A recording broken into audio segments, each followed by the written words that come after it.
Chairman PTI barrister Gauhar ने कहा है कि हमारे लोगों के साथ ज्यादती हुई, हमें दोबारा सड़कों पर आने पर मजबूर ना करें। ये जमहूरियत का हिस्सा है। आवाम सड़कों पर एहतजाज करते हैं।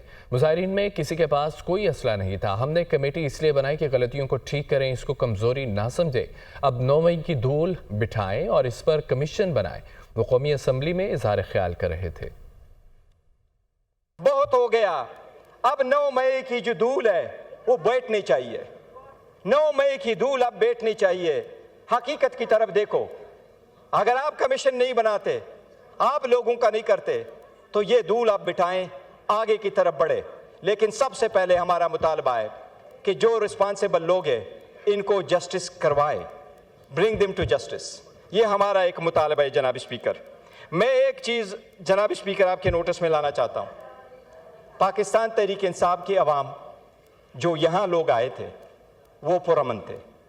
इस बात की सख्ती से तरदीद करता हूँ कि उनमें से किसी के पास वेपन मौजूद था।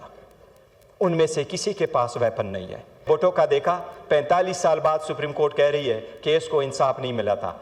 अब वक्त है जनाब स्पीकर, हम भी मुतालबा करते हैं कि हमारे लोगों को इंसाफ मिलना चाहिए। ये इंसाफ हम इस ईवान के थ्रू लेना चाहते हैं। हमें मजबूर न करें कि हम दोबारा सड़कों पर आएँ। ये ईवान हमें वो इंसाफ दे दे।